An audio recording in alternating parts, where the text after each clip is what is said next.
Na cidade de Serra Verde, no interior de Piauí, os jovens não possuíam lugares atrativos para se distraírem. Boa parte se reunia na praça principal da cidade, e lá se descontraíam.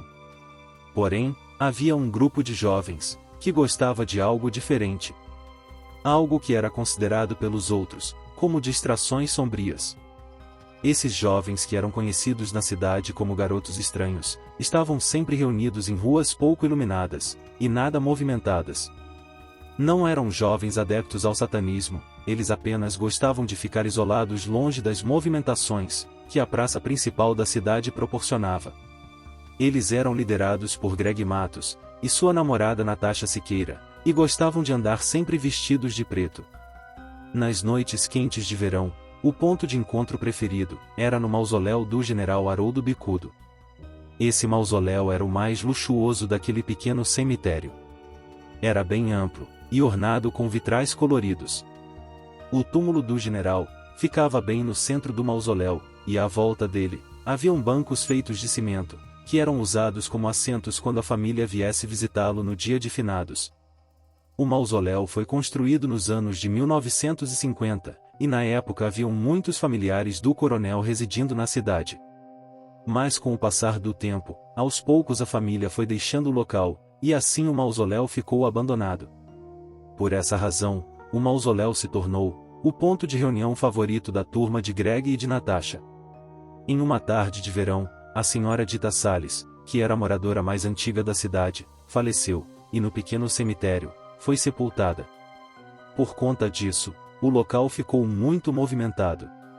Por essa razão, Greg, Natasha e seus amigos, preferiram não irem ao local, e por 3 dias, lá não compareceram. Eles diziam que assim respeitariam o corpo da senhora Dita recém-sepultado, e ainda daria tempo, para que aquele cheiro de morte, que as coroas de flores trazem, se dissipasse. Na 4ª noite após o sepultamento, Greg chamou sua turma para irem ao mausoléu. Mas seu amigo Cláudio Afonso disse que não iria, pois ele havia ido no cemitério, um dia após o sepultamento. Pois gostava daquele cheiro que as flores deixavam. Ninguém o julgou, afinal era uma turma que é adepta a comportamentos estranhos. No entanto, Greg quis saber o motivo pelo qual ele não querer ir com a turma toda. Ele então explicou.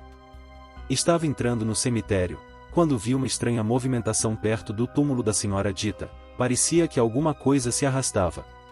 Peguei minha lanterna, pois apesar de ser noite quente, algumas nuvens cobriam a lua, e estava um pouco escuro.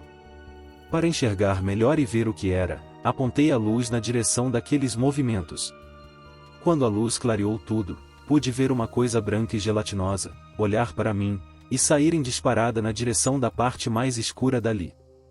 Essa coisa tinha os olhos vermelhos como brasa.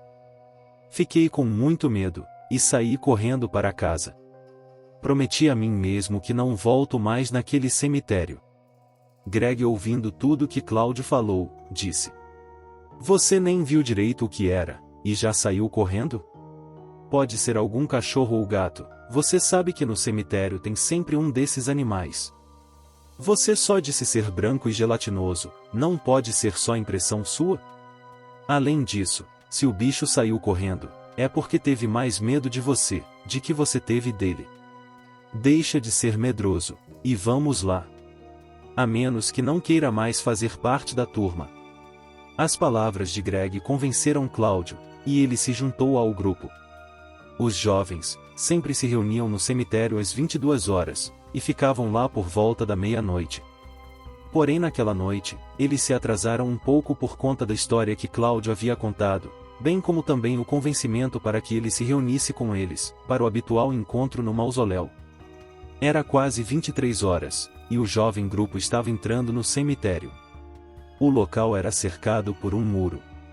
Mas o obstáculo era facilmente superado por eles. Quando já estavam dentro, e caminhavam na direção do mausoléu, os jovens avistaram uma estranha criatura rastejando. A primeira atitude que Cláudio teve, foi a de pegar uma pedra. Ele queria atacar naquele animal, achando se tratar de um cachorro vadio. Mas Greg o impediu dizendo: Não faça isso, vamos nos aproximar, e ver se é um cachorro mesmo. Parece que ele ainda não nos viu. Primeiro, a gente vê o que ele vai fazer, e depois, se for um cão vadio, a gente apenas ignora. Não vamos jogar pedras no pobre animal. Não podemos maltratar o bichinho só pelo simples fato dele não ter dono. Além disso, ele pode latir e chamar muita atenção para nós. Então assim fizeram, foram caminhando silenciosamente em direção àquele suposto cachorro, e se mantiveram a uma distância que ele não os notasse. Aquele cachorro andava de forma muito estranha, ele se arrastava, ao invés de caminhar. Parecia não possuir patas. Os jovens, porém, se mantiveram em silêncio seguindo o animal. Depois de algum tempo, notaram que não era um cachorro, pois ele tinha a pele branca e lustrosa, realmente ele não tinha patas, se locomovia arrastando o abdômen pelo chão como uma lesma. Cláudio, cochichando, falou: "Esse era o bicho que vi há algumas noites, acaso ele se parece com algum animal conhecido?" E ironicamente completou: "Isso aí, seria um cachorro, ou um gato para vocês?" Diante das colocações de Cláudio, a turma de amigos não disse nada, apenas ficou observando as atitudes daquela criatura.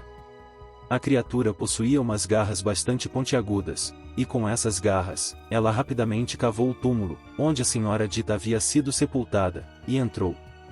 Os jovens se aproximaram com mais cautela, e puderam ver que aquela coisa estava se alimentando. Foi bastante asqueroso testemunhar a criatura borrifando um líquido fétido e esverdeado sobre o cadáver, logo em seguida, sugar tudo com muita vontade. A visão que aquela assustadora cena causou, fez com que todos ficassem estáticos e horrorizados. Natasha, que estava com os olhos arregalados de tanto pavor, agarrou firmemente em um braço de Greg, cravando suas unhas nele.